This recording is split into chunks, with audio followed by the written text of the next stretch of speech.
Kia ora and welcome to another edition of Big Boys Boxing Live. Be sure to smash that thumbs up button on your way in and hit that subscribe button so you don't miss future content. If you'd like to become part of the panel, come and have your say, give your opinion, you're most welcome to. All you need to do is send me a private message on Discord and I'll send you a link, get you on. So without further ado, let's do this.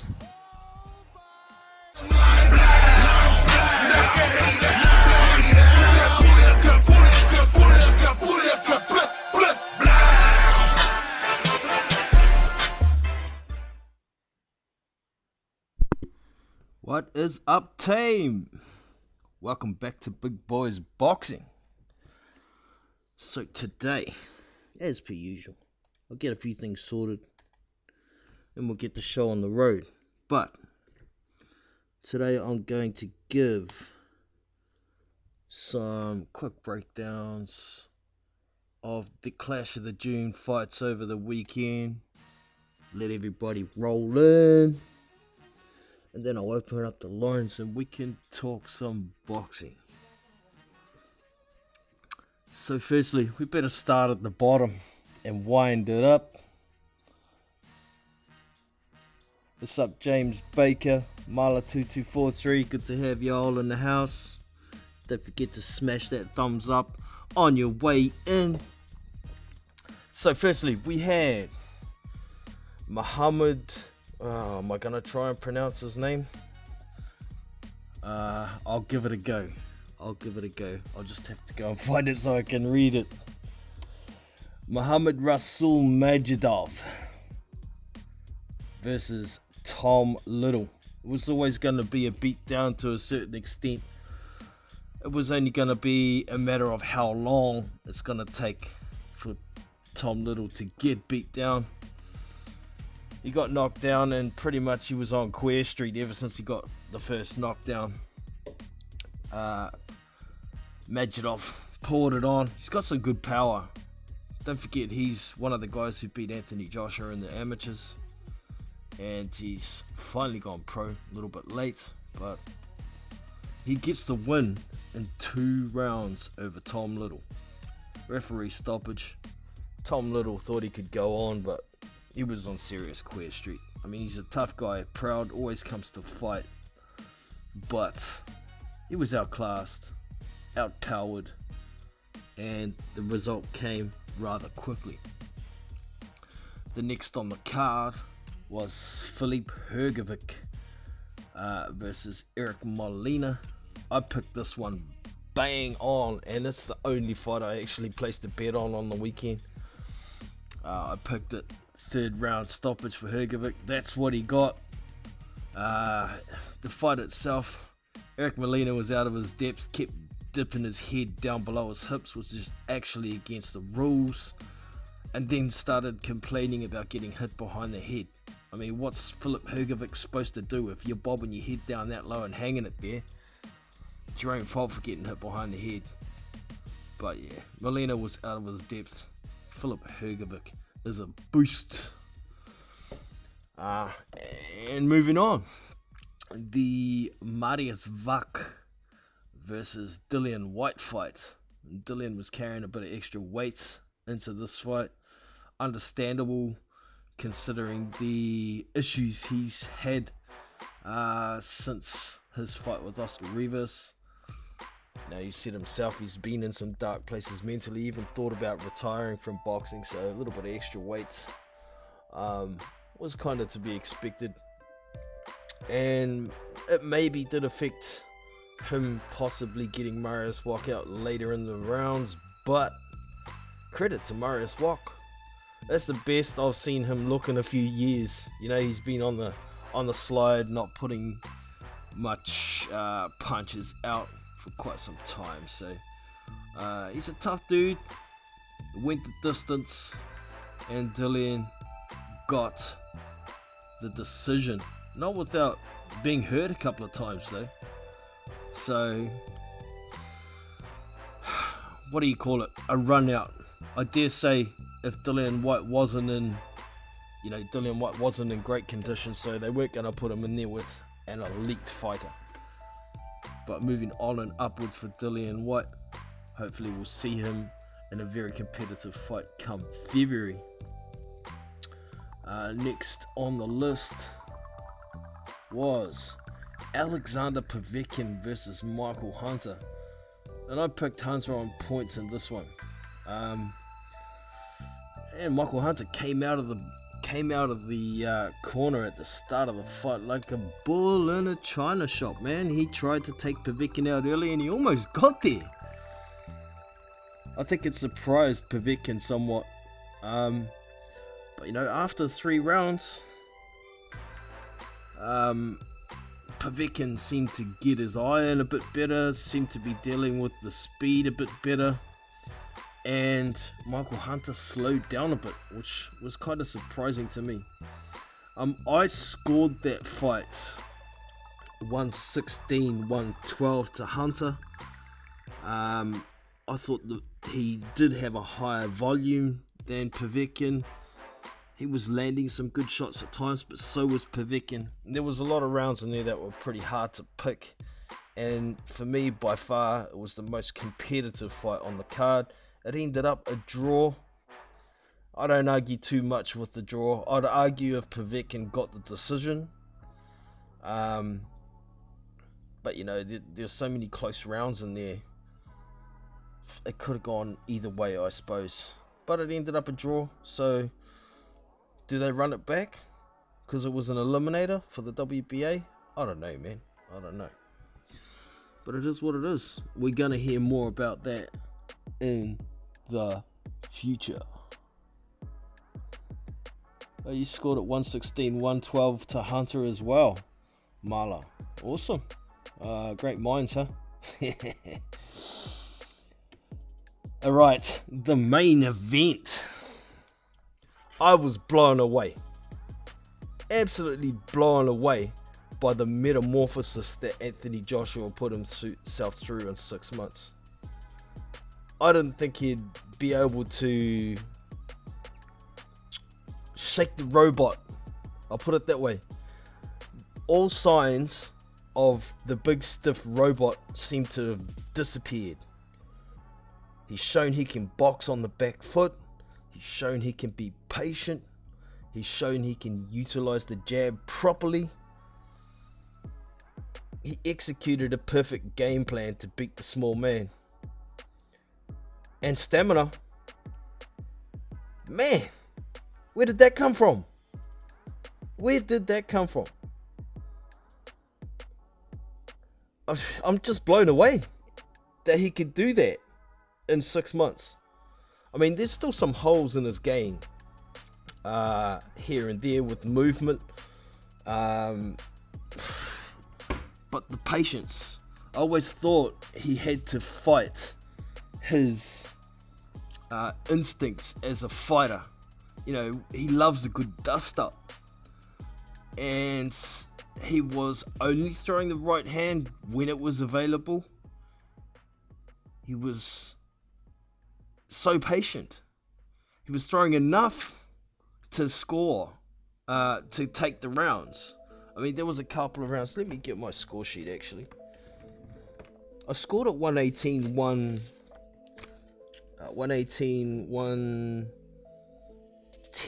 No, is that right? Yeah, 118-110.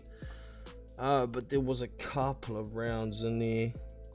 I gave Andy Ruiz round 8. And that was the spot where Anthony Joshua seemed to kind of let Andy Ruiz create a pocket and stood there and punched with him a bit, and he paid the price at the end of the round a bit there, but then got back to the game plan after that, so that was impressive. But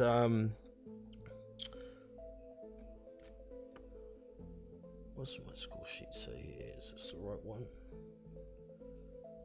No, that's the wrong one. Let's wait. Is it? And I've got some old score sheets in my stack here. It's a Fury Wilder one.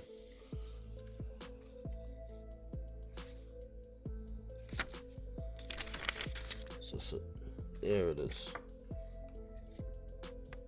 Oh no. Oh fuck, I've lost it. I don't know, man.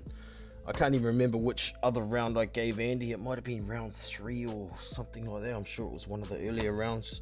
Just where Joshua wasn't quite doing enough and Andy was poking to the body pretty well. So, man, Anthony Joshua for me has definitely cemented himself as the #1 heavyweight in the division right now. He's just added a shitload more tools to his toolbox that he's never proven he's had before. So, well done, Anthony Joshua. And the WBO have now ordered him to face Alexander Usyk. So, he's come out and said, okay, let's do it then. Doesn't sound like he's going to try vacate. We haven't had any word from the IBF as yet whether they're going to order as well. So one belt will have to be stripped. But the WBO have ordered within 180 days. So what was it? I think it was June 4th that works out to. But here we go, y'all. Here is a link. A Discord link. If you haven't got Discord, you can click on that and it'll take you through the sign up process. As simple as if you want to jump on and have a yarn. So I'll get into this call and we'll see what happens, see if anybody wants to join. There we go. Call is open, y'all. Come and have a yarn. So I had a couple of other heavyweights over the weekend. Aslanbek Makhmudov stopped Samuel Peter in the first round via TKO. I haven't seen the fight yet. It was on a platform that I'm not going to pay just to watch one goddamn fight. Also on that card was Simon Keane. I think it was a 10th round TKO of Sergey Lakovic as well. Surprised Lakovic lasted that long. Dude's just about as old as my mama. Nah, really, he's only about 4 years older than me, but he's well past it, shot to shit. So we shall see. I got a message on Discord here. Give me a sec. Oh no, we haven't.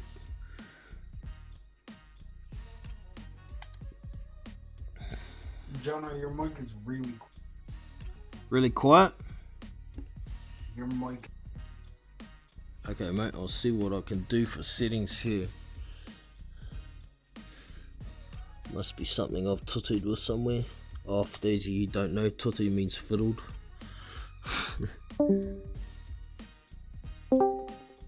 It is really quiet. What's with that? You're super. Is it just quiet on Discord or is it quiet on the stream? Not sure. Fine on the stream. Okay. Just super quiet on Discord. Okay. Sounds okay to me. Okay. Sounds okay to Marla. Might just mean, yeah. Unrivaled's jumped out. I think he'll jump back in. Maybe it's home. Alright, man. Let us know, Marla. What did you think of that performance from Anthony Joshua? Were you blown away?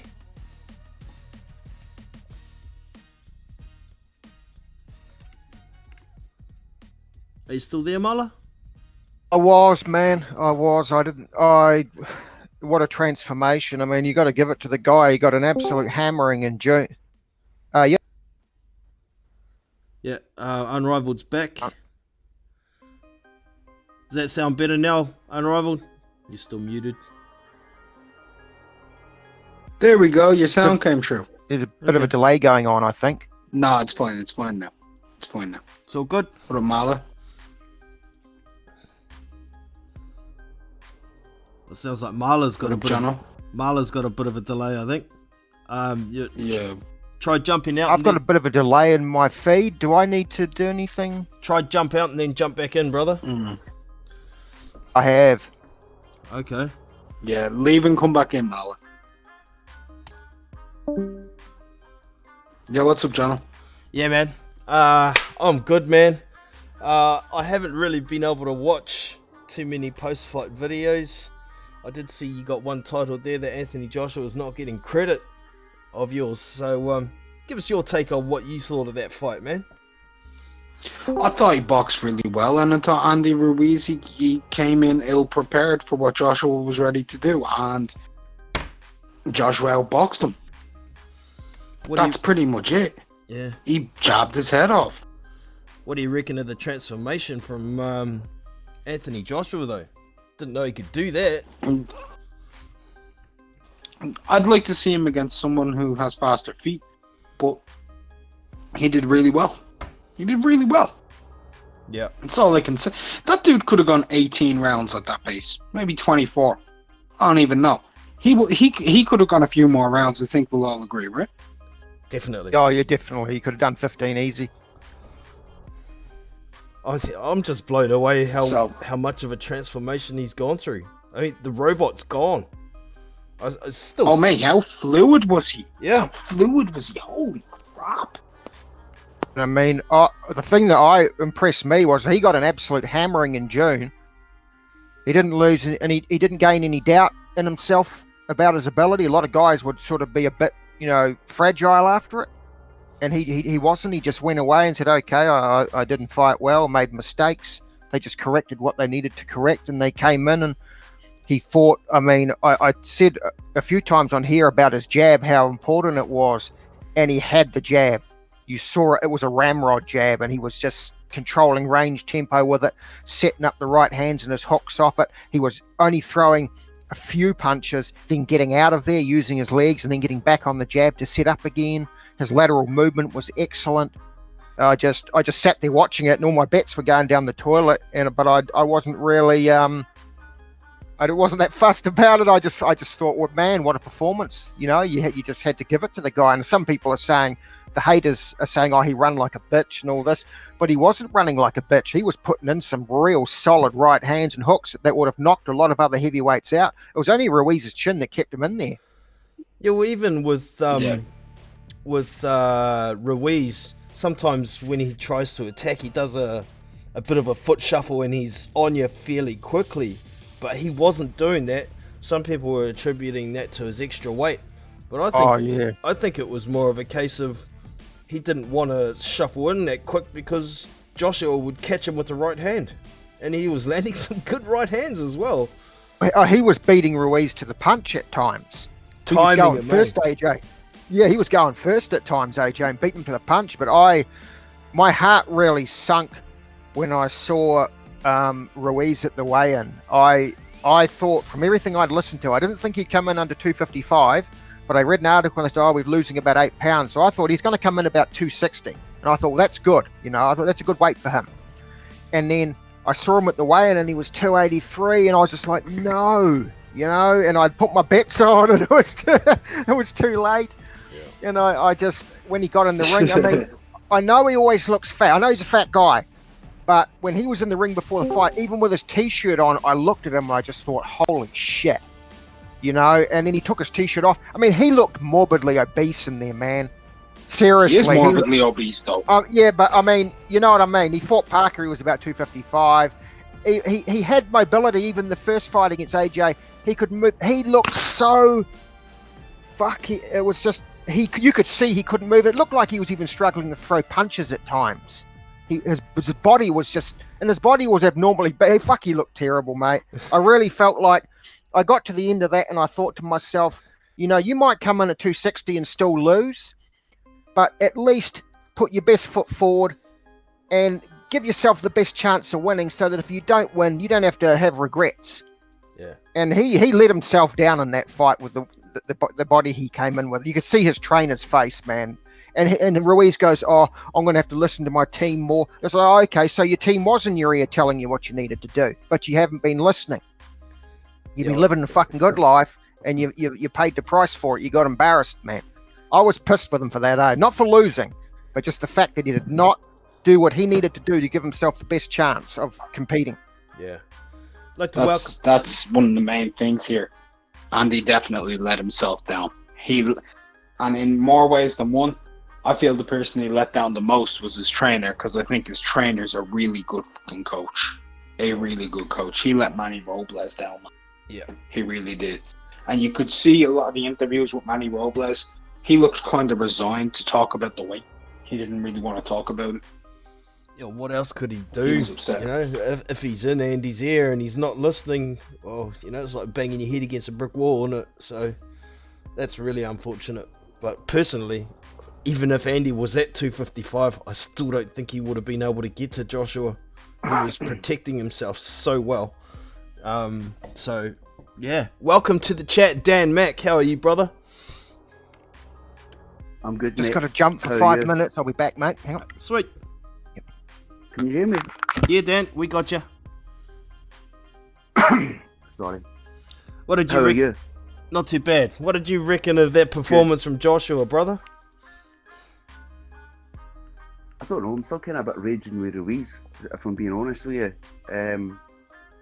Obviously, like Joshua does deserve a lot of credit for the way he fought. Ruiz was a shambles, man. It's embarrassing. Talk about the heavyweight champion here. I think Mark was saying he came in £30 heavier than what he fought Parker.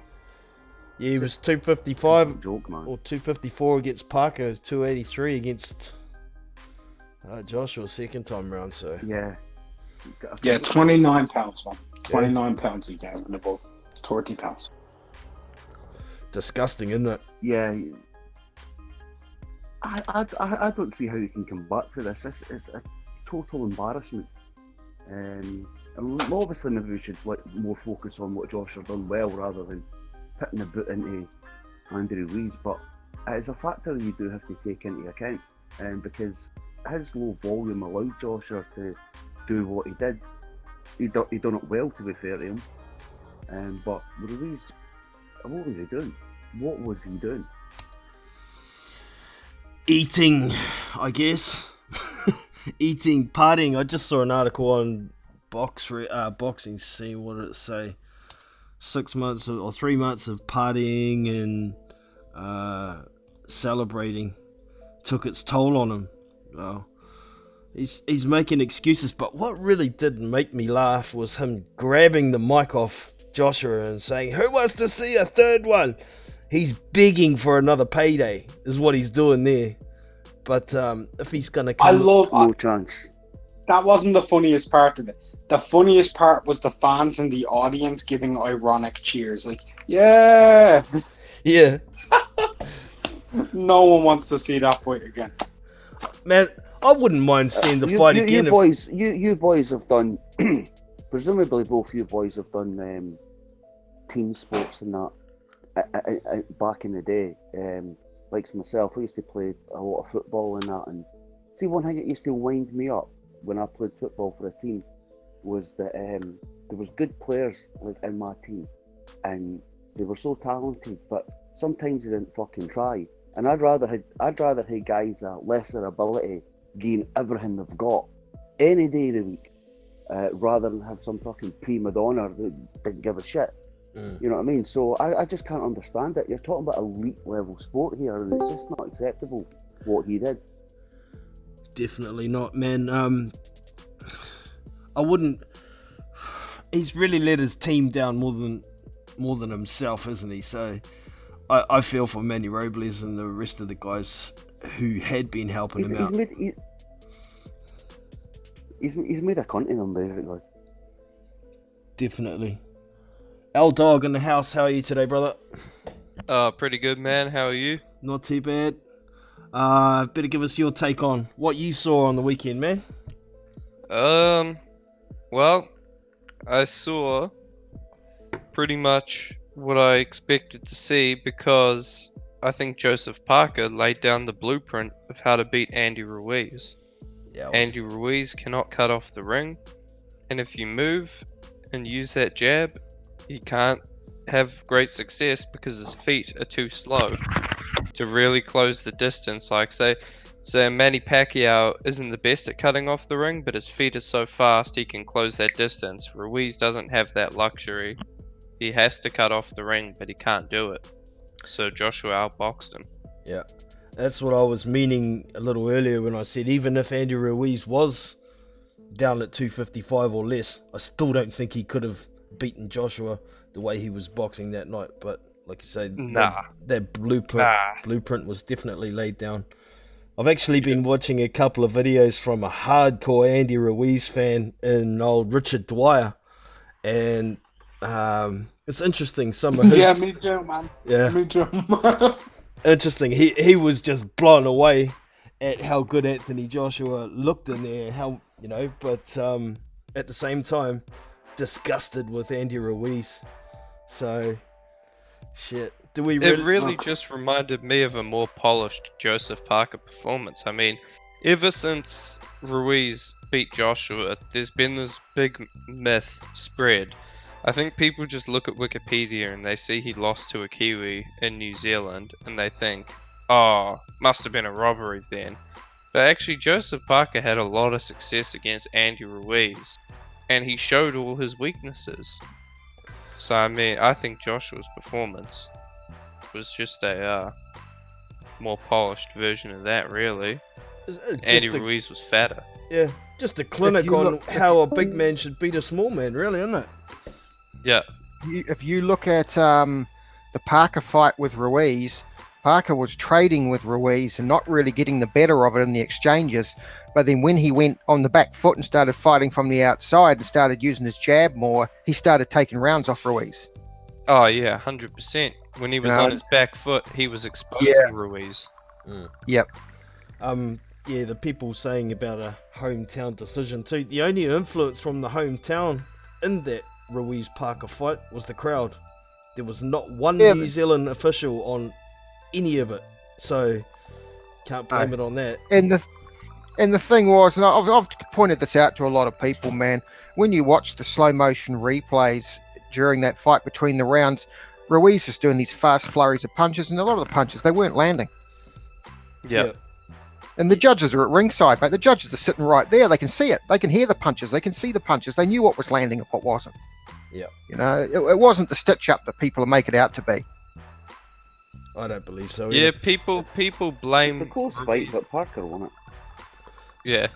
I wouldn't have actually argued with the draw on that fight, but I don't think Andy Ruiz won it.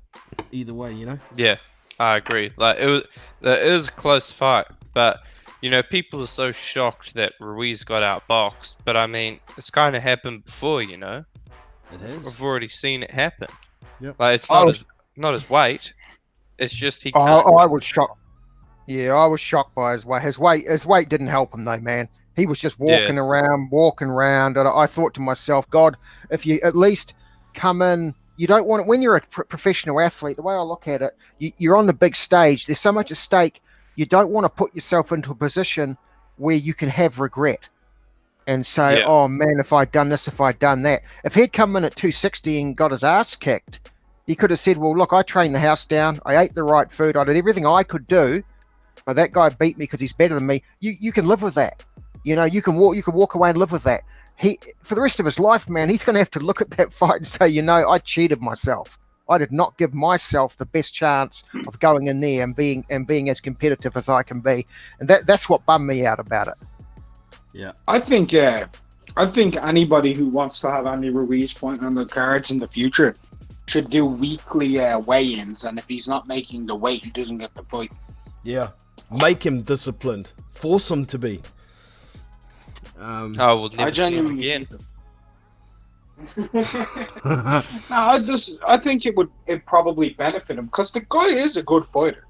Oh yeah, he is a good fighter when he's at what I'll call his peak. Because realistically, if he was fighting at his ultimate weight, he'd be fighting at middleweight, fam. Yeah, he's pretty much only 6 foot flat, isn't he? Roundabout. Yeah, man. Yeah, there's no way he's 6'2". No. There's just no way.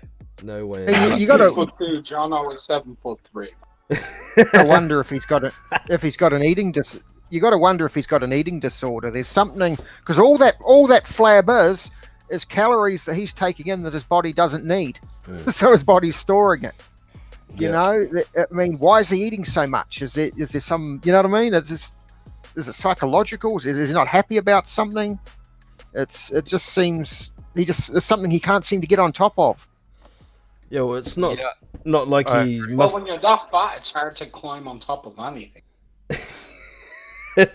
Yeah, yeah. It makes you wonder how he's got so many kids. But I think she just jumps on. I think she jumps on his belly and fucking rides the waves. I was gonna say that I think that she's a really good bench presser because she's probably just benching up the flap. oh, that's not a good imaginary sight. No.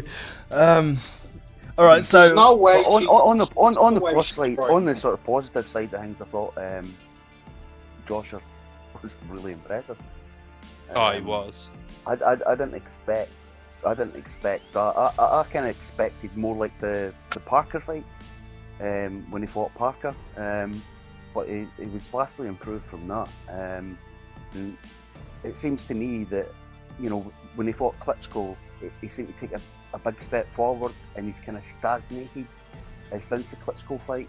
He was just getting in there trying to blow guys out, and he's showing a different side to his game, I think, which can only help him going forward. I don't know how successful he'll be against other guys, but it's certainly something he can fall back on if he's struggling in a fight to break a guy down. yeah, particularly if Absolutely. they're I think smaller. Joshua. Where I you think go, mate? Joshua fell into the same trap that a lot of these guys fall into, that Lennox fell into, that Wilder's currently in, that a lot of guys do, and it's falling in love with their ability, what people say is their best action. With Joshua, it's been his size and his ability to knock guys out and force people down. With Wilder, it's that one punch and he looks for too much. With Lennox, it was him being able to brutalize people on the front of his jab. And they fell in love with it too much, and Joshua and both Lennox have paid for it. Wilder eventually is going to pay for it. So with Joshua, him going back to pretty much just being like a lean mover who can, him being a counter puncher is what made him. Everybody used to say Joshua's biggest skill was his counter punching ability, and he's come away from it, and now he's back to it. It's no longer about all the 750,000 fat girls on his Instagram trying to line him up and have babies. It's about him not losing to fat guys like Andy Ruiz again. Because I'm telling you right now, that hurt that dude. That hurt him deep inside. For him to lose to a guy who's in worse shape than everybody on this panel is probably killing Joshua, who's in the Adonis. He looks at himself that way. He looks like an absolute Greek god. And he lost to that one dude who goes to the gym once a year and comes back with a membership for the year and wastes his money. Yeah. That's what happened. Yeah. So he had to go back. He had to improve his stamina. He had to train, do cardio, put in the hard work, and it paid off for him. He was fast, he was fluid, he was flowing, his jab was very good. And he's a problem for anybody now. Fighting like that, he's an issue. He is. I think. Because he actually would have knocked most other heavyweights out with those punches too. Mm-hmm. Oh, that right Oh, yeah. hand he landed on Ruiz in the first round was perfect. When he split Ruiz open, I was thinking like, shit, you know. From that moment, I knew like Joshua was switched on. Yeah. I often thought, you know, when AJ was a amateur and he was really tall and skinny as hell, and when he turned pro, he kind of bulked up a lot, and I think he liked, you know, looking like a bodybuilder, and it kind of went to his head. He used his size to impose and intimidate opponents, but coming up against Andy Ruiz, who I don't know if anybody can knock the dude out. The dude's got a chin of concrete, knocking him out and knocking Joshua out, or stopping Joshua, gave him that motivation to turn himself into a skilled, athletic boxer rather than just a big muscle-bound beast that, you know, squashes his opponents or overwhelms them. So I think this has been a massive wake-up call for Joshua. He's now a boxer. and a very elite one. So I'm Boxer impressed. puncher. Yeah, By the way. yeah, I'm impressed, man. I definitely have And you know, when Joshua. The thing is, the thing is, if he hadn't have lost to Ruiz, he probably would have continued in the same vein. Exactly, exactly. So this has been great for him. His mindset for sure. he would have got bigger. He would have got bigger. Yeah. Quite possibly, and it would have been a downfall for him unless he just fought smaller guys who don't have a concrete chin for the rest of his career. It could have been a huge problem. But even with this new skill set that he seems to have added, and his new body, his new stamina that seems like he could go for 100 rounds, I don't know how much of this is going to help him against Deontay Wilder. That's the fight everybody wants to see. A lot of people are calling Anthony Joshua the poor man's Tyson Fury, even. But for me, maybe he is at this stage a poor man's Tyson Fury. But give him a minute, for God's sake. It's been 6 months of him training like this and trying to box like this. He can get better. He could beat Tyson Fury in a year. You know, he could outbox. Let me ask you a question. That right hand he caught Andy Ruiz with in the first round, right? If he lands that on Wilder, do you think Wilder's going to be hurt enough for Joshua to be able to instantly go for the kill? Because I do. Yeah, I do. Because Fury was able to stun Wilder a couple times. Like, not hurt him, but when Fury hit him with the right hand, I saw some signs of Wilder being stunned. But I think if he followed up, he could have hurt Wilder. I'm not saying he could have finished him, but he could have hurt him.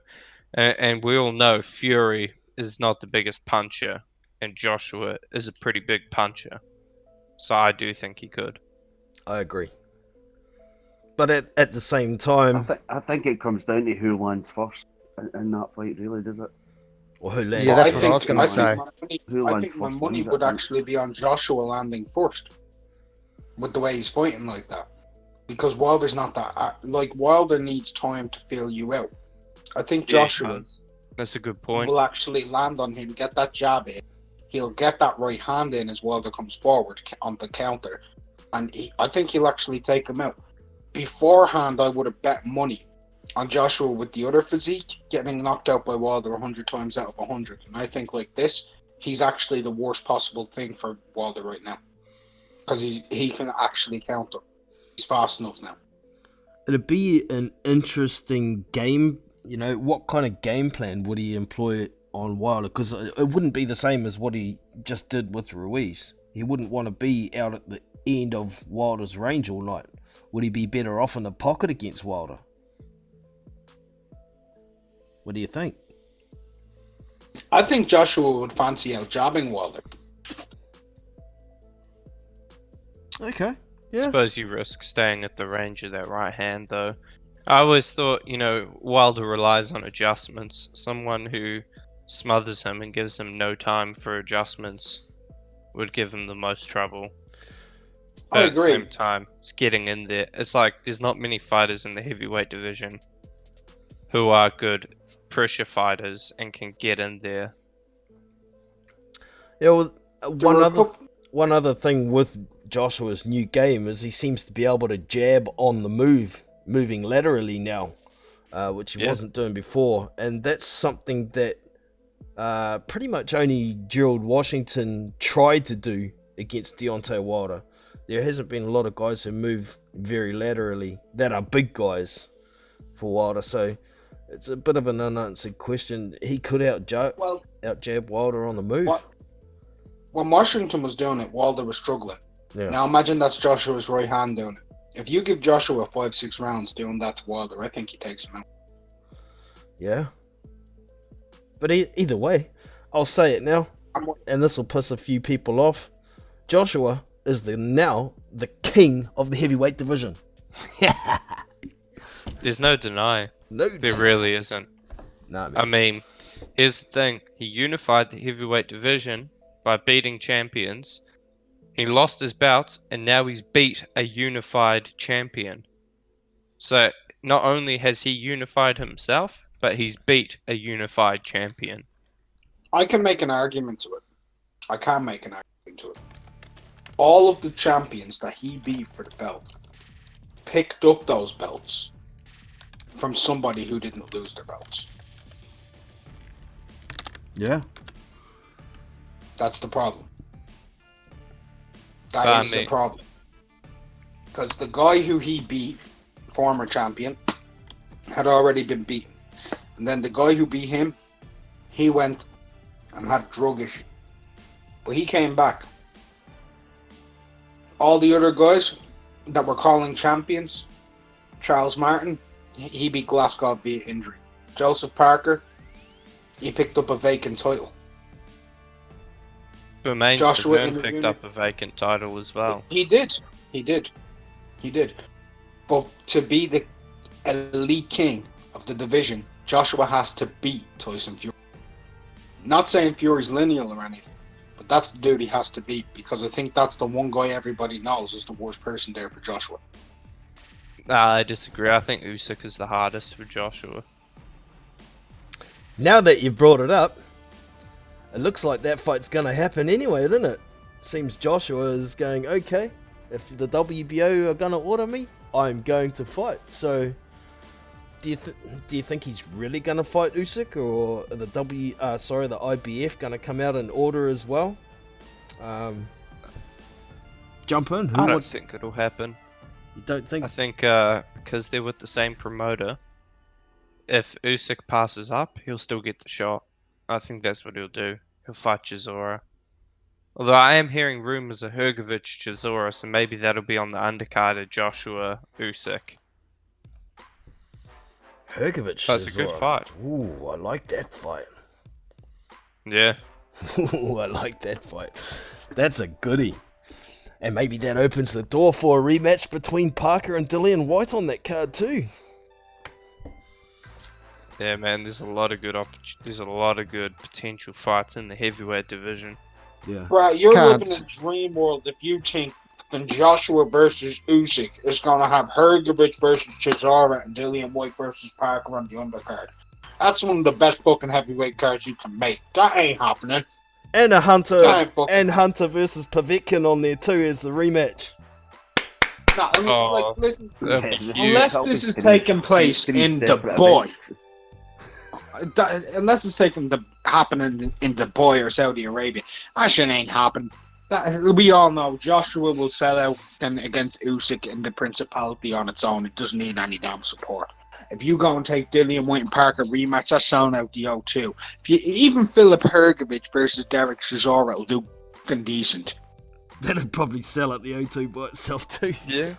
I mean, You're looking for way too much from Eddie Hearn there, John. Eddie doesn't do that for us. You know that. yeah, I know. But he did put in a good effort in the Saudi card. I was pretty impressed with getting a decent. It was worth every penny.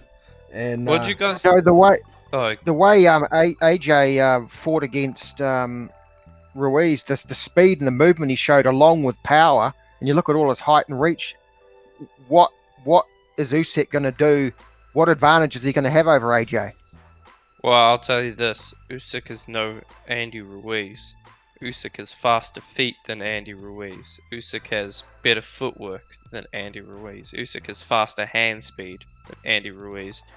Usyk has better stamina than Andy Ruiz. What does he have over AJ? What's his advantage over AJ? Hand speed, foot speed, stamina, and I would say How ring IQ. the stamina? Can I come in on this? Can I come in on this topic? I'm Yeah. gonna you say jump it on right. it. I'm gonna say it right now. Usyk's my favorite fighter in the world.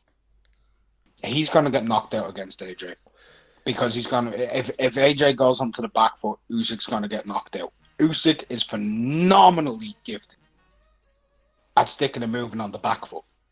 Coming forward, Usyk is very defensively liable. Some people like to say, "Oh, he just likes to bring people into a fight." They said the same thing about Triple G. He's always been open to it, and he hasn't been tagged by anyone like AJ. He'll get knocked out. Coming think he forward, knows he'll get this, knocked out. I'll give you He knows this, and so does Joshua. Joshua's knocking him out. I'll give you a quote I from think Mr. BFTB Boxing. If Spoon can piece up Usyk, then everybody in the heavyweight division can. Counter that one. BFTB is a fucking clown. He was fucking crying after Joshua won back the titles. I saw that. What was it? Oh, he was running all night. He was just running like a bitch. Anybody who comes in here and says Joshua is good, block them. Oh man, I was cracking up, man. You mad, bro? You mad? Crack me up, alright. But I honestly think Usyk. I think Usyk fares better against the old Joshua, a lot better. Oh This yeah. Joshua will be harder, but you know, before I actually had Usyk stopping Joshua, now I have to say it's a decision. It's a close one. can I ask you something, L-Dog? Who do you think hits harder? Anthony Joshua or Arthur Beterbiev? Well, Joshua. Okay. Did you ever see Arthur Beterbiev versus Usyk, all of the amateur fights? Did you ever see what Arthur Beterbiev did to Usyk?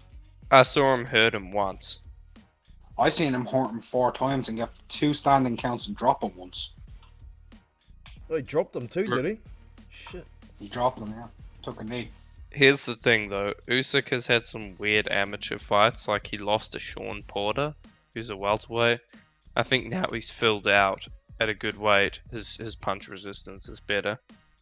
Well, I mean, when he fought against Sean Porter at middleweight, has nothing to do. It has no comparison on him fighting Beterbiev at heavyweight 5 years after that. Yeah, well, if I Usyk suppose. was at, what did you say? What weight? I'm talking Usyk when he fought Beterbiev was 5 years after he fought Porter, when he was already a highly established amateur, and he was a heavyweight, and he was at 6'3" at that stage. He was 6'3" and he was fighting a heavyweight when he got knocked down and 2 standing counts against Beterbiev. Well, I haven't seen the Porter versus Usyk fight, but at 160, Jesus, he'd just be skin and bone, wouldn't he? He'd be gaunt as hell He and was a drained kid. to shit. I was just looking at AJ in that fight at 237 pounds and the speed that had the hand speed he showed and the foot speed and the jab and the combination punching and the power to go with it and the stamina. I just can't see what Usyk's going to bring. He's going to have an advantage over AJ. You know, Yeah, look, I think He has the foot speed advantage. He does have a hand speed advantage. And if AJ was the one pressing him, I think he'd pickpocket him all night. But AJ's not going to do that. I think he's going to sit back and Usyk's going to have to press him like he did with Bradis. And we all saw the Bradis fight. He struggled. Yeah, he did. Yeah, Mr. Boxing today in That the is chat true. as well Right, just man. pointed that out as well. The Michael Hunter fight's got to be a close second behind the Bredis one, didn't it? As well. I mean, I heard the commentators on the broadcast I was watching talking about Michael Hunter getting a terrible beatdown from Usyk. I'm like, what the fuck fight were you guys watching? It was competitive as hell, I thought. I They watched the honestly last- thought it was. I honestly last- thought it was kind of a wide fight. Like, I had it about 117 to 110 Usyk. I think. Yeah, but you have a European agenda. Nah, not really. But what I was seeing is whenever Hunter was landing on Usyk, it was because Usyk was letting him. It was obvious. Like Usyk's game plan was in there all night. It was like a, how do I say it? I think it's sort of like the Lomachenko Campbell fight in that it was competitive, but Usyk was winning wide. I just think whenever Hunter was having his best work, was because Usyk was pressing him up close, and yeah, he is defensively irresponsible like that. I didn't think it was like a extremely close on the cards fight. I thought it was competitive, but my point was it was far from a terrible beatdown. Like the you know, the dickhead on the broadcast I was watching was saying this, so is what it is. I mean, But the last that's 2 no- rounds were. That's about it. That's nothing, man. You should have seen Sky's commentary. I was cracking up. The way they build fights up is fucking amazing. Like, they ignore every fucking blemish on your resume. Like, Sky, they were talking about Marius Vac, yeah, he lost to Bacoli, but this guy gave Vladimir Klitschko one of the hardest fights of his life. I nearly pissed myself. Marius Vac gave Vladimir Klitschko a hard fight. Yeah. Terrible. It makes them sound like What the amateurs, doesn't it? Also, against Povetkin, he was very competitive. It's like, I remember Bellew said, when he fought against Povetkin, he was very competitive until he got knocked out of the ring. I nearly... Oh, God. Man. I can't stand listening to Bellew. His voice annoys me. His opinions annoy me. Just an annoying guy. Used to have that saying in his fights, oh, he's looking sorry for himself. And then when I saw him getting knocked out by Usyk, it was like, well, mate, you know, you're looking pretty sorry for yourself too, man. What's your favorite knockout of Bellew? Honest question. Do you prefer that one, or do you prefer the Stevenson one? Me personally, I prefer the Stevenson one. Yeah, I prefer the Stevenson one too. I Well, did thoroughly that knockout enjoy from the Usyk Usyk. one. Second one. The best one from the reason the Usyk one is so amazing is because you see Eddie Hearn reaching up to try and hug him, like, baby, no. Yeah, I saw up. Eddie Hearn trying to like push him up and be like, "Come on, get up." Yeah, you're my money bag. Stand up. Yeah. Yeah, but Bellew said that Usyk doesn't have any power. Oh. So that means You know, I don't Bellew really hasn't got a trust the Wait, chance. when man. did He gets knocked out when cold. did Bellew say that? When did Bellew say that he has no power? It was before. It was in the press conference before when the fight first got announced. Oh, Oh, right. okay. Because I thought you were talking about afterwards. Because since No, then he no, said no, no. Usyk's the No, best no. fighter I've ever fought against. He's the hardest puncher I've been in the ring. I'm telling you right now, if you listen to Tony Bellew talk about Alexander Usyk, you would think that Alexander Usyk could be able to win a 3-on-1 handicap match against Tyson Fury, Mike Tyson in his prime, and Ernie Shavers, with Usyk with two of his hands behind his back. Because he's talking about Usyk as though he's the greatest boxer who's ever lived. Yeah, it's amazing how several punches and a Yeah, I knockout mean, from a guy will Usyk change is your opinion. phenomenal, though. What was that, Dan? Sorry. I'm just saying, Usyk is a phenomenal boxer, though. It's just whether he can take the power at the heavyweight division. Because he does get clipped now and again, and these guys are hitting hard, and he is going up a weight class, and he was a cruiserweight for a reason. Yeah. You know, so it just depends on whether or not he can take the power. Guys like Joshua or that. I mean, obviously he's one of the hardest hitters in the heavyweight division, probably after Wilder. But I don't know. We'll just have to wait and see. I do agree with what the guy was saying about Usyk's skill set and whatnot, but we'll just have to wait and see. I would rather see him getting. I know he's got this title opportunity, but I'd rather see him work his way into the heavyweight division. I agree. Lunging into a Joshua fight straight away. I want them to climatize, man. I want them to have good. I want them to be chin-checked at heavyweight. Like, I really do. Like, Chisora and Parker. Like, I Yeah, think they're two good fights for him. If I was like the matchmaker for Usyk and he never got injured, my path would have been Chisora then White, because I think those would have been good fights for him to get used Mine to would the have- division. I would have given him 3 fights, and it would have been Takam. It would have been then Chisora after Takam, and then it would have been Parker or White, one or the other, whichever Yeah. one's available. I think him jumping in But now the is thing is, stupid. the thing is though, Mark, is that Parker and White do possess concussive knockout power. I mean, White's left hook is fucking lethal. If he were to land that, it'd be fucking good night. Well, if he can't beat Dillian White, then he has no business being in the ring with That's Deontay what I'm Wilder, saying. I mean, Joshua it's Fury. all kind of up in the air. It's all up. We just need to wait and see how things play out and how he copes with it. Because most of these guys can fucking bang, and I'm not saying the cruiserweights can't bang, but it's totally different at heavyweight. There's weight classes for a reason. Yeah, well, I guess between cruiserweight and heavyweight, the biggest thing that most people think of is the cruisers bring the speed and the heavyweights bring the power. So, you know, the clash of those two elements in itself makes things very interesting. I mean, most cruiserweights are just heavyweights who make weight. Yeah, I Most of agree them with are. that. They're big size guys. Usyk isn't tiny, man. He's roughly like he's got the same height and reach elements as Luis Ortiz. Yeah. What I was gonna say is, you remember leading up to the World Boxing Super Series, they had those like all access videos. Well, I remember for the greatest one, Usyk mentioned sometimes he can't eat 48 hours before a fight because he has to make weight. So I Yes. mean, he Yeah. was already rehydrating to like 212 something pounds. I mean, Mhm. if he just spent this year and a little bit of next year bulking up, he could easily be a 220, which isn't that bad. Like, I mean, Heavier than that's how Mike much Tyson. Wilder weighs. Yeah. Look, Wilder there's as well. plenty of guys out there. Like, what was Usyk against Witherspoon? 215, 217, 218? I think it's 215. 215. Yeah. Right, 215 pounds, 6'3", 78-inch reach, fast feet, and fast hands. That's an issue. I mean, I get that White is 250 pounds, but if you look at White's body, he's fat as hell. Even in his White peak. last night would have got pieced up by Usyk. Right, yeah. well, we all know that.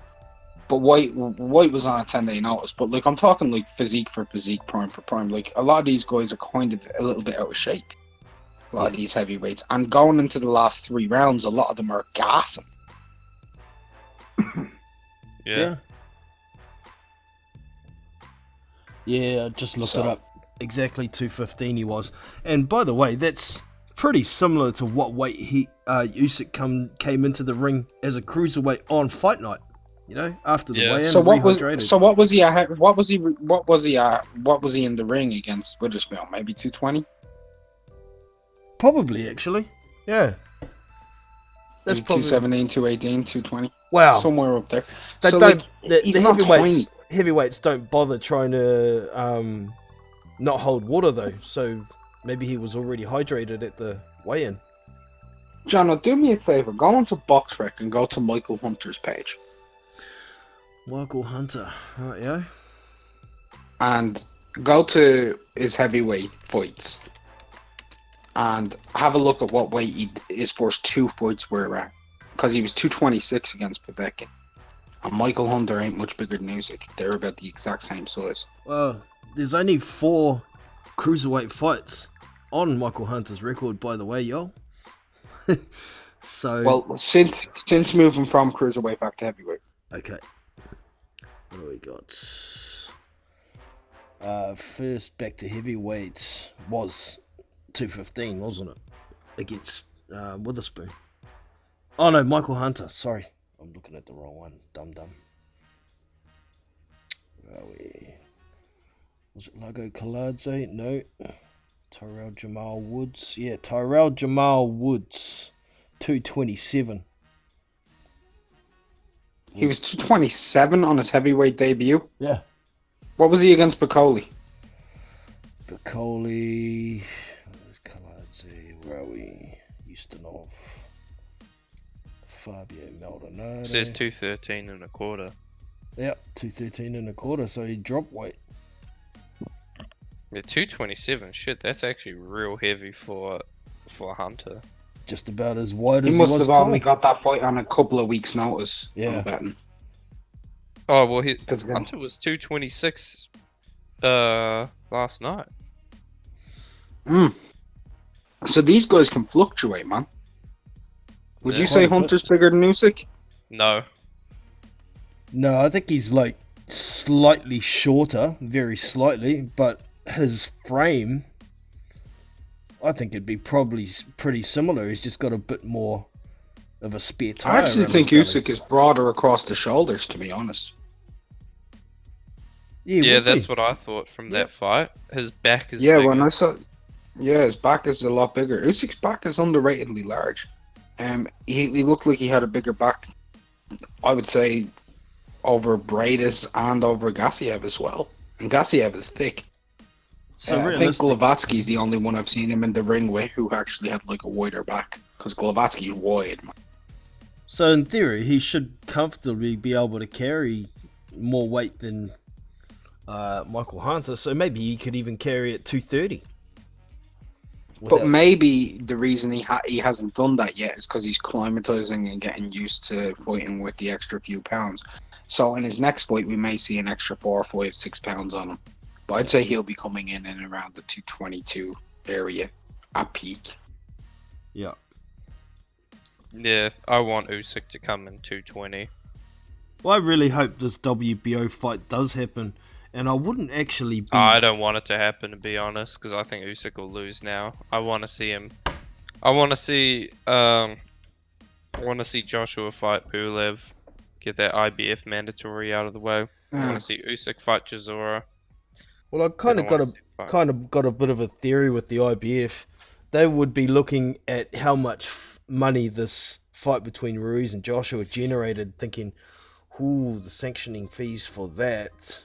Maybe we should let Joshua fight Usyk so we can go next and get a piece of those huge fees." I know the IBF stick to their rules and whatnot usually, but don't forget, prior to Pulev kicking up a stink about being next, the IBF had said the WBO is next in the mandatory schedule. So, I don't know, maybe they will let it happen. Maybe Joshua will get to hold on to all of those belts. Pretty much due to how much money he generates.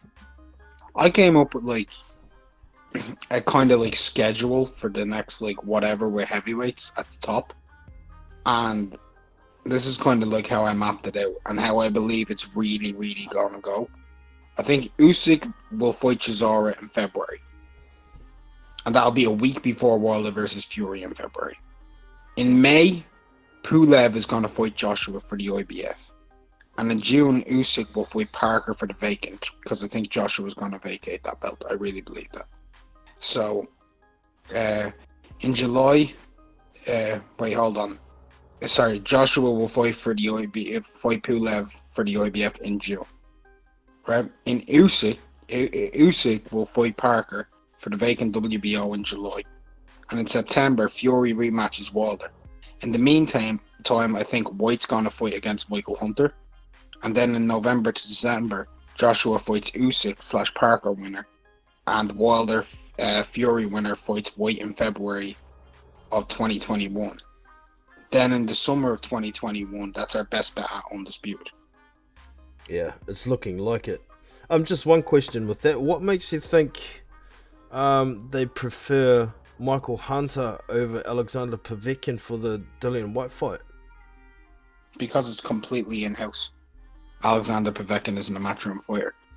Isn't he still co-promoted by Matchroom? Or is his... Yeah, but they'll still have to give out a certain fee to World of Boxing. Yeah, okay, fair enough.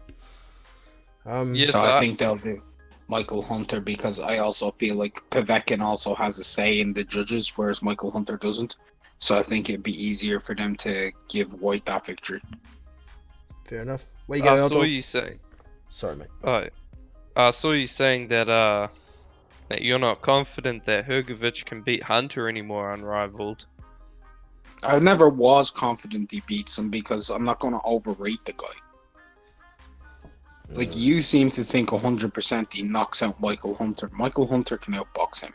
He is defensively lapsing like hell. Michael Hunter, though, I didn't like the way he looked last night, to be honest. Well, that's fair. But I'm saying, like, if to say a guy like Hrgovic, relatively unproven, can beat Michael Hunter, and 100% sure on it, I think it's kind of ridiculous to some extent. And the reason why is very simple. Anybody who is decent can beat anybody who's decent. And Hrgovic isn't proven to be world class. At best right now, he's decent with world class potential. And Michael Hunter's a bit above decent. Michael Hunter's a legit top 12 heavyweight. I have to say, man, I watched that Hrgovic fight against Molina, and in that second round, man, he looked vulnerable to the right hand, Hrgovic. Yeah, he did. I was watching it, and I thought, geez, if that had been an AJ right hand or a Wilder right hand, it could have been ugly for him.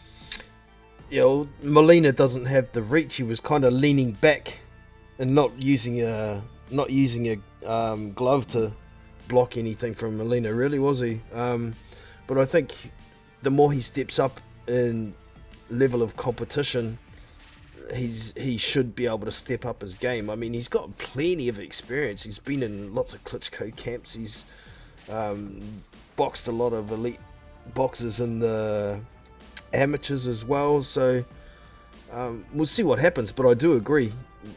At present, his defense is pretty lacking. But he hasn't had to use much of it. Is the problem. So There is one other thing. Hrgovic, because you like this, L-Dog, because you rate it with Usyk. Usyk brings all the same problems to Hrgovic. Hunter brings all the same problems to Hrgovic that Usyk would bring to Joshua. He's got faster feet than him, he's got faster hands than him, and he's actually able to exploit holes in defense. I've got a question about Hunter at the moment after that fight. With carrying that kind of spare tire around his belly that he always seems to have. Has he got some kind of stamina issues? Because Yeah, I think he does. yeah. He gassed out quick, man. I thought he was going to get Povetkin out of there, and I think if he had better stamina, he would have. Like, he had him hurt in the first round, and then after that, his stamina was noticeably drained. Yeah. Like, gone almost. Yeah, maybe it was... One thing that really surprised me was how fast he stepped on the gas. Like, he caught Povetkin cold, man. Doesn't usually He do stood that, eh? Povetkin starts slow. He does normally start slow, except for like the AJ fight. But a lot of the time, Povetkin, he comes out slow, kind of feels his way in. He just came out like... And he didn't keep it up. If he had been able to keep that up for the first 4 rounds, he would have taken the first 4 rounds, give Povetkin the middle, and then take over at the end. But he didn't. No. Maybe it was something Povetkin should have retired after the Joshua fight. I don't know. There's still plenty of fighters Povetkin could beat the shit out of, I think. I know, but I know a lot of people want him to He's a hang shadow of his former self, though. It's not the same guy. You know what I mean? Oh, of course. I He's know, but 40 I years don't old. think that necessarily means like hanging it up. If you look at it, like there are guys out there who should be hanging it up, like Sam Peters. Yeah. He Kevin should be Johnson. hanging it Fair up. point. And Sergey Liahovic, he should be hanging it up. These are former world champions. If you imagine them two against Povetkin, he'd destroy them. He's not as good as he used to be, but he's still one of the top 15 heavyweights in the world right now. Yeah, Povetkin can still serve. I mean, if he can get a draw with Michael Hunter, you know, he can give a lot of these good young prospects a good fight. Like, you know, Hrgovic Povetkin even. Be a good fight. Hrgovic Povetkin will be a very good. Do you know what else would be a nice fight that I'd like to see, but it's not a prospect? I'd love to see Povetkin have a fight with Oscar Rivas. Yeah. I think that's a great fight to make. Too short, guys. Well, there's another one that I think might happen soon, being Andrew Ruiz has lost his belts, and he still wants to keep going. Adam Kovnarski versus Andy Ruiz Jr. What y'all reckon of that fight? Yeah, I was Fuck, that talking would about be a this earlier. war. I was talking about that earlier. Actually, I was actually looking at fights like that could be made on different promoters. Like as we know, Takam, he's kind of like with Top Rank a bit now, and Miller, he's just gone with them. So Miller versus Takam, that's a good fight to be made over at Top Rank. Ruiz and Kovnarski. Frank Warren can make Joyce versus Dubois. Matchroom can make Parker versus White the rematch, and they can also make Usyk versus Chisora. Imagine those fights if we got them next year. Damn. Awesome. Some mean matchups out there. We just need to get them made. But like you say, with those connections of networks, there's no reason why they can't be made. So let's get it. I would like to see Fury against Joshua. I've been wanting that fight for years now. You're reaching, Dan. You're reaching. I know, but I'm looking it's for just fights like, that only come cost on, $1 million to two make. fighters, how the fuck are they not fighting? Wow. Joshua pretty much can't do anything besides fight mandatories if he wants to hang on to his belts. So unless Tyson becomes a mandatory for one of the belts Joshua's got, it's not likely to happen. It's a fight I'd like to see too, especially now that it seems Joshua's got more of a boxing game. So, interesting. I'd like You for know what? Tyson Fury I to honestly just believe throw. that fuck it. Go ahead, then. Sorry, mate. I honestly believe that that Fury and Wilder are missing a trick. The longer they leave it, they're reducing their chances of beating Joshua, I believe. I think Joshua, after that performance, is clearly getting a lot better than what he was. I think the longer these guys leave it, because they've got a couple of years on Joshua,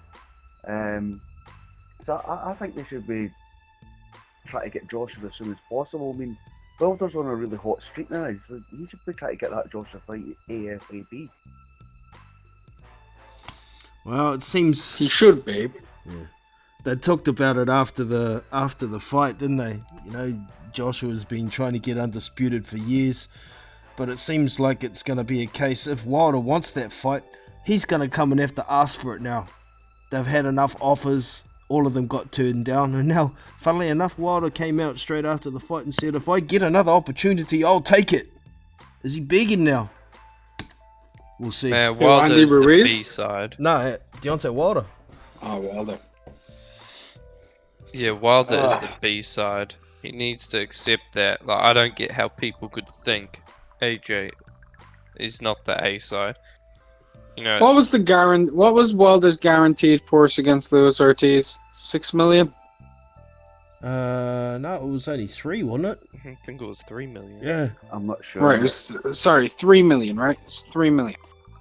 And Joshua's guaranteed force according to reports against Andy Ruiz?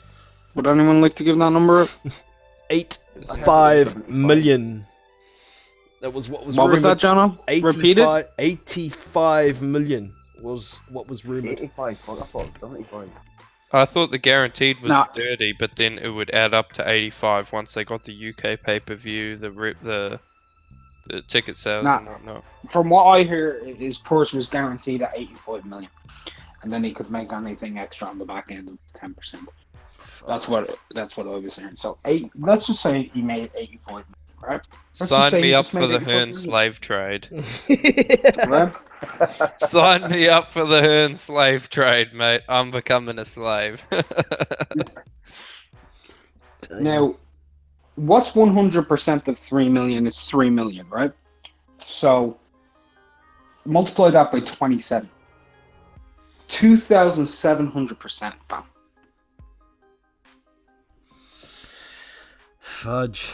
Yeah, that's pretty much pointed it out. Wilder is the B-side. But, you know, But apparently they sat down with that guy for the zone. Is it John Skipper? Yes, sir. No, can't make. Yeah, and there was like a 2-fight deal to fight Brazil and then fight Joshua. Obviously, it never played out because Joshua lost to Ruiz anyway. It was a 3-fight deal. 3 fights. Was it a 3-fight rematch as well? And it was worth like 120 million, and he was getting 20 million to fight Brazil. But I think when he actually fought Brazil, he got paid 3. I mean, that doesn't make any sense.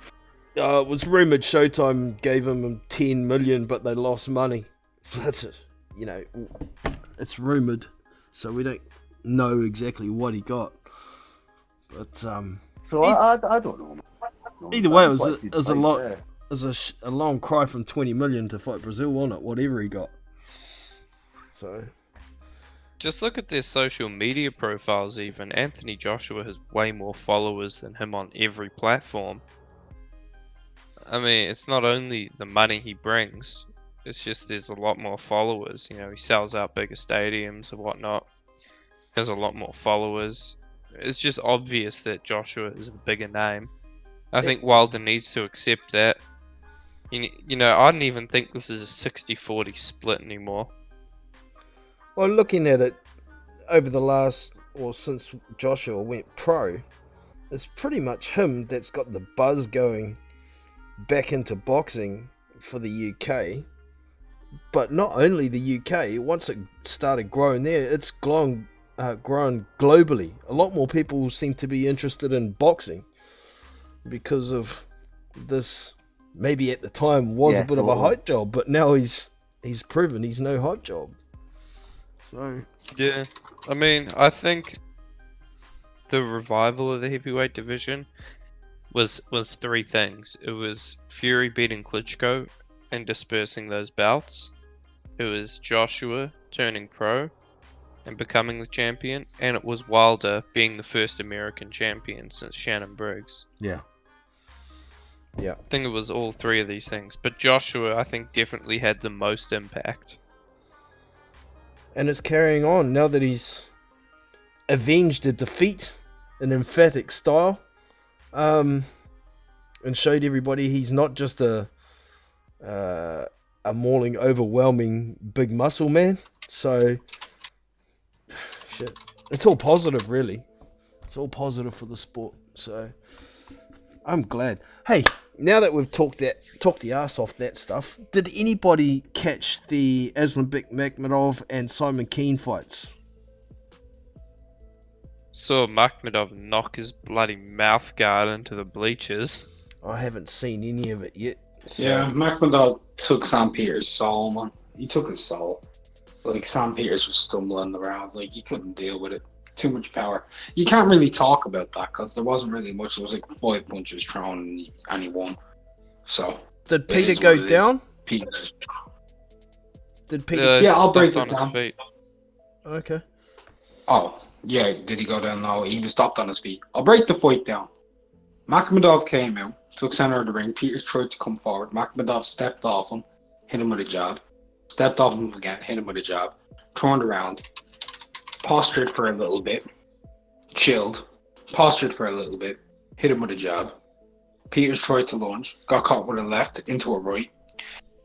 Peters wobbled all the way backwards. Mouthguard was up in space, and referee waved the fight off because Peters had no legs. Okay. You want to know something funny? Sam Peters younger than bloody Luis Ortiz. Want to know something even funnier? He's younger than Paveka. This is kind of funny, man. Wow. Amazing how. As for Simon Keane versus Leah Hovich, anybody who said Simon Keane would be a danger in the division, even after the Carmen knockout, go and reassess anything you've ever read on boxing. Because that dude is abysmal. He went 10 with Leah Hovich. A shot to pieces Leah Hovich. Like, when I say shot, I'm talking Sylvester Stallone's mom level of shot after surgery. I'm talking Jackie Stallone. This guy, that's ridiculous. Simon Keane is a bum. I want to see him fight against that heavyweight that Hughie Fury beat up. What's his name? That crap heavyweight. Pavel Sauer. No, not Pavel Sauer. He was meant to fight Sauer. He didn't fight Sauer. Oh. He didn't fight anyone because he had a virus. So. Speaking of Hughie Fury, I want to see him fight Hrgovic. You want to? Why? Can you shut up about Hrgovic? Nah, mate, he's going to be the next great unified heavyweight champ. He better be. I've got a bet on him to do so. I put it on him a year and a half ago. I bet money on Hrgovic to be undisputed by 2023. Ooh. But, What were the wait, odds? by What were the odds on that?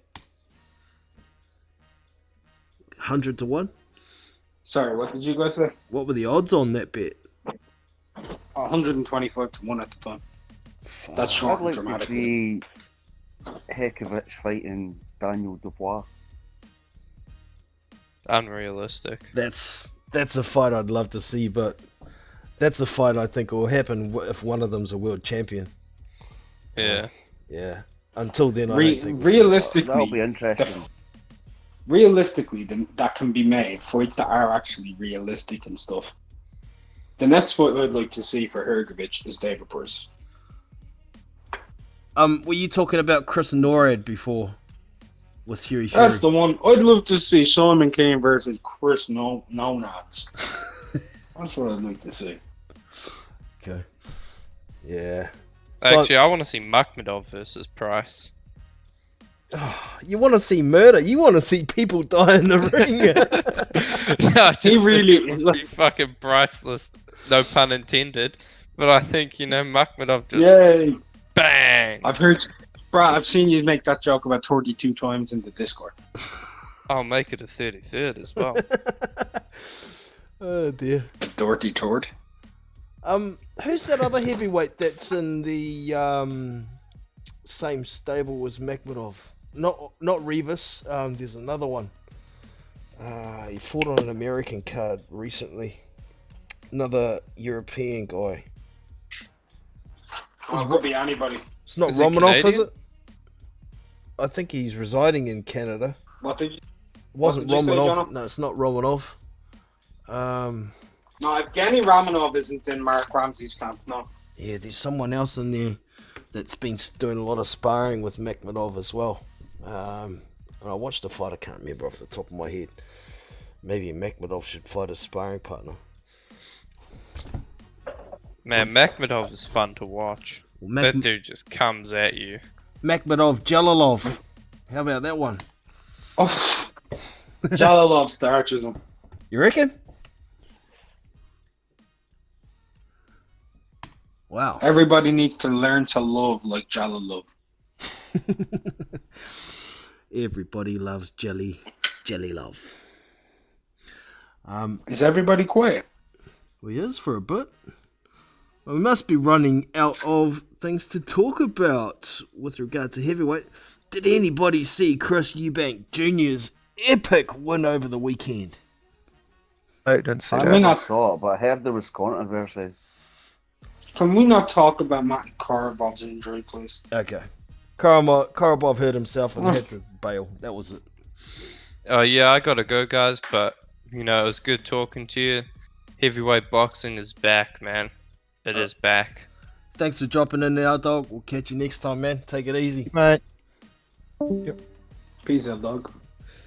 Alright. Alright, time to open up the board. I'm sure Unrivaled's got a fight or two that he watched over the weekend. Doesn't have to be heavyweight that you enjoyed.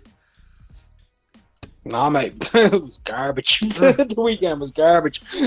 We gotta be honest. What happened to the Eubank, Mark? Korobov landed like a shot on him or something. He was piecing him up. He landed a shot on him and like fucked up his arm, jolted it. Fight had to be stopped. Eubank won. RTD'd. Yeah. Charlo beat Hogan as Lucky expected. man. Dumb fight. Yeah, Charlo beat Hogan. In a boring, dull ass fight. Navarrete had a run out in his fourth defense of the year. Destroyed his opponent, made him look average. Ancajas got a very good win. Look, the weekend was pretty chronic and one-sided in most fights. The most competitive fight of the damn weekend, outside of Beckham versus Hunter, was Dillian White and Marius Vac. Yeah, man, I was saying earlier on in the stream, credit to Marius Walk, that's the most punches I've seen him throw in years. What happened? Must be PEDs. I don't know, man. He even hurt White a couple of times, I thought. Of course he did. He landed on him clean. You have a 270-pound Marius Vac throwing clean punches on you, he's going to hurt you. Yeah. But maybe he's still got a few Yeah, I've fights not watched left a in lot him. of boxing recently, man. This was like the first fight I've watched last night since Farouk and Lee McGregor. That was the last fight I watched until last night. And then I obviously watched Taylor Prograis. I've not really been tuning in as much. Nothing's really tickling my fancy. I'm not seeing these kind of, these 50-50 kind of fights that you don't really know who's winning and everybody's kind of guessing. There's not too many of them kicking around at the moment. Nah, not at all. Not really. I mean, what's next in the heavyweight calendar? Dubois and Fujimoto? Yeah, I'm just looking up the schedule now to see if there's anything worth talking about.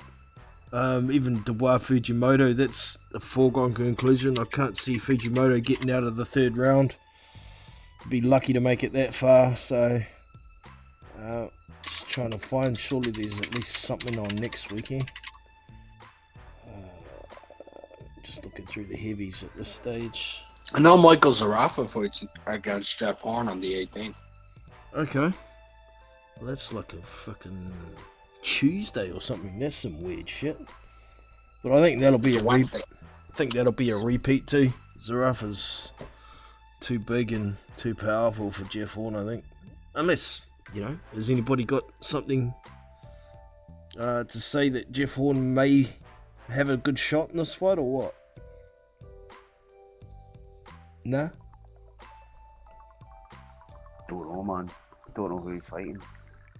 Michael Zarafa. Man, that stripper's gonna full Monty his ass. Yeah, I think so too. Magic Mike is too good. I can't even see. What's been going on in New Zealand, John? What's happening to Junior Farr and all these guys? What these guys been up to? Well, pretty much. Junior Farr is. How do I put this without getting too offensive? Crap. He's not getting any better. He's getting worse, in my opinion. Hopefully, Lou DiBella's going to take on Hemi Ahio a bit more, and he's an exciting fighter that'll bring fans to watch a card for sure. So hopefully he's going to have something coming up soon, but I don't think either of them have got anything before the end of the year at least. I want to see Hemi Ahio versus Junior Fat, because I think Hemi knocks him out. I'd love to see that too, but both Tongans, Good fight. friends, out of the same gym. They've said Are it. you still there, L-Dog? No, he's gone. Was he back? I heard someone say it's a good fight. Was that Mala? I'm still here. Yep. It must be me. Yeah. I think Mala returns. Yeah. What do you think of Junior Farr versus Hemi Ahio, Mala? Oh, it'd be a great fight. I think Far'd get knocked out. But yeah, I'm scared. These pollies never seem to fight each other. Jimmy Thunder didn't want to fight Tua, and it just seems to be the way it is. They just try to avoid it. So, yeah. Don't say that to Jono about Jimmy Thunder. He loves himself some Jimmy Thunder. Thunder. Yeah, old Jimmy. Yeah, John told me all about Jimmy Thunder a couple of years back. Really interesting life the guy's had. Yeah, feel really sorry for the guy. And by the time David Tua was around, Jimmy Thunder would have got murdered by David Tua. But yeah, Jimmy Thunder, poor dude. I read it. Turned inside out. Oh, I read an article. Yeah, I read an article about him, and he was some guy saw him in Vegas, and he looked really thin, and he was drunk and literally in the gutter, destitute, man. Yeah. Yeah, I read that about probably 3 or 4 years ago. Yeah, I think the guy even said he wanted to give him an air ticket back to Samoa, but he didn't want it. And yeah, terrible story. Yeah. It all began with a charge he got while he was in the States, and he just decided to plead guilty to it. Even his lawyer was saying, no, man, you got to fight this, otherwise you're not going to be able to do this and that for the rest of your life. And he was like, no, I'll just take the charge and do it. And that just wrecked him, man. Just What charge was it? I can't remember. It was some kind of assault or something, but apparently he was like stopping a thief, and he beat the shit out of someone that was trying to steal some shit.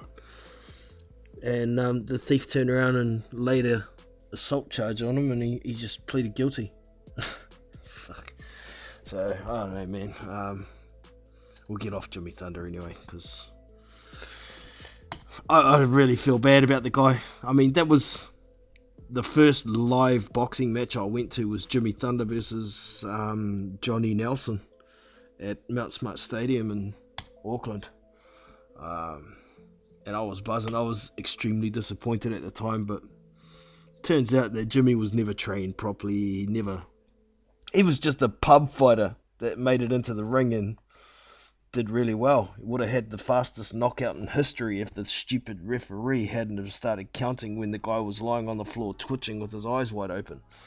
Crawford Grimsley. Was it Yeah. that Crawford Grimsley one? That's the one. Yeah, jeez. That was God, yeah, I watched that live, mate. It was scary, huh? Scary, alright. Alright, lads. So it looks like we've kind of run out of content for today. Thank you very much for popping in. L Dog, Unrivaled Boxing Talking News, Dan Mac, Marla2243. And also everybody in the chat. Wouldn't be the same without you. Thanks for dropping in, man. Appreciate y'all coming and watching the stream. Next time, don't be afraid. There will be a link in the chat. You can always jump on and get your say. And don't forget to also hit the thumbs up on your way out and hit the subscribe button if you haven't already. So that's the big stream for this week. We'll catch you all next week, Monday morning, 10 o'clock New Zealand time. And yeah, that is us. This is Big Boys Boxing, See you, mate. and we are out.